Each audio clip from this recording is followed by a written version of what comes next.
மார்த்தாண்டத்தில் கிருபாசனம் ஊழியருக்கு தெரியுமா?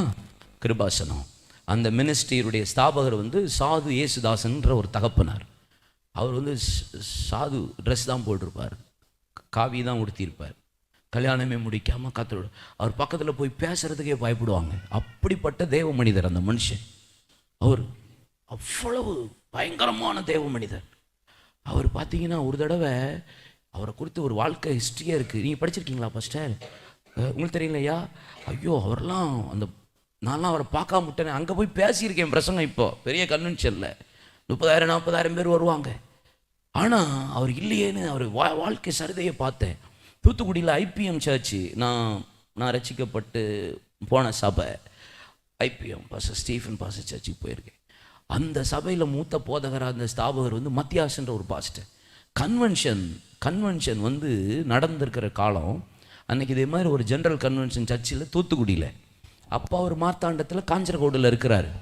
அந்த நேரத்தில் ஒரு பெரிய 144 போட்டாங்க போல இருக்கு, தடை உத்தரவு. யார் வண்டி எதுவும் போகக்கூடாது, எல்லாம் காரு பஸ்ஸு எல்லாமே நின்றுட்டு போல. உடனே அப்போ டெலிஃபோன் தானே, அவர் மத்தியாஸ் பாஸ்டர் இங்கேருந்து ஃபோன் அடித்து ஐயான் இருக்கார். உடனே நீ பாட்டு ஜெபம் பண்ணி தோத்திரம் போடு அப்படின்ட்டு போனை வச்சுட்டாராம். ஜெபம் பண்ணி தோத்திரம் போடு அப்படின்னு போனை வச்சுட்டாராம். கன்வென்ஷனு 4 நாள் நடக்கும் அப்போல்லாம். அப்போது அந்த 4 நாள் அப்போது பஸ் இல்லை, கார் இல்லை, ஒரு வண்டியும் போகக்கூடாது.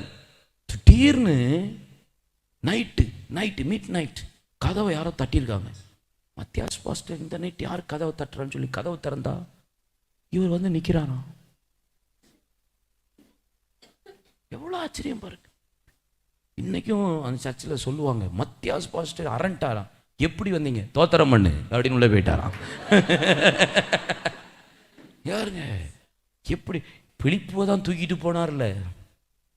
நம்ம காலத்தில் வாழ்ந்த தேவ மனுஷரையும் கத்தர் அப்படிலாம் நடத்த உண்மை உள்ளவர். அப்படி பயந்து நடங்கின ஒரு தேவ மனுஷன், அப்படிப்பட்ட கத்தருடைய தாசர்கள். அவர் ஒரு நாள் ஒரு பஸ்ஸில் ஏறி இருக்கிறாரு, ஒரு துண்டு வச்சிருப்பார், பஸ்ஸில் ஏறி இருக்கிறாரு. அவர் கூட ஒரு அசிஸ்டன்ட் வருவாராம். தப்புன்னு ஏறி இருக்கிறாரு.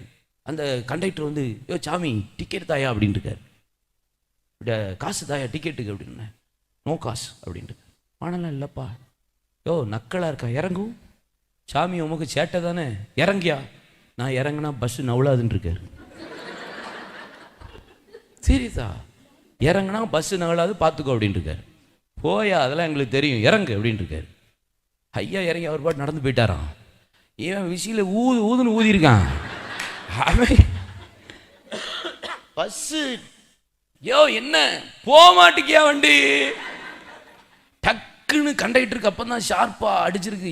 நம்ம ஆள் சாமியார் செஞ்ச வேலையாக தான் இருக்கும்ட்டு வேகமாக ஓடி போயிருக்கான். ஐயா மன்னிச்சிருங்க, தயவுசெய்து பஸ்ஸில் ஏறுங்கன்னு இருக்கான்.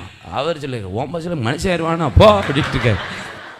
ஆமாம், இவர் போய் கெஞ்சிருக்காரு, தயவுசெய்து நான் மன்னிச்சிருக்கேன். கடைசியில் இவர் இப்போ போய் பஸ் எடுத்துருவான், ஓடிடும் அப்படின்னு இருக்காரு. உண்மைதான், போயா அப்படின்ட்டு இருக்காரு. போய் ஏறினோன்னு வண்டி ஸ்டார்ட் ஆயிடுச்சான். எப்படி பரிசுத்தவான்கள்லாம் வாழ்ந்துருக்காங்க.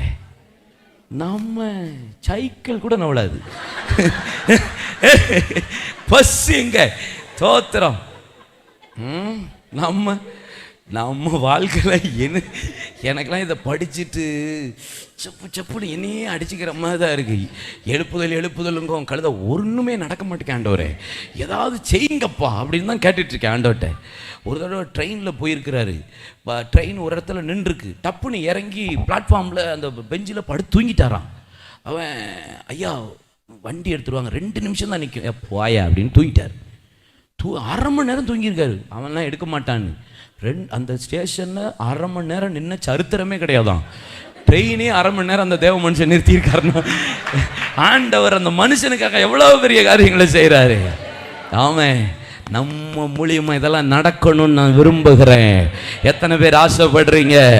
கத்தர் இந்த தேசத்தில் இந்த ஜெனரேஷனில் கத்தர் அதை விட பெரிய காரியங்களை தேவன் நம்ம மூலியமா சபை மூலியமா உலகம் காண போகிறது. கத்தர் ஒருவர் உண்டு, அவர் மெய்யானவர், அவர் வானத்தையும் பூமியை உண்டாக்கின சர்வ வல்லமையுள்ள தேவர், அவர் காற்றை தம் பண்டக சாலையிலிருந்து அனுப்புகிறவர், அவர் பூமியின் உருண்டையின் மீது வீற்றிருக்கிற தேவனை நாம் ஆராதிக்கிறோம் என்பதை தேசம் பார்க்கட்டும்.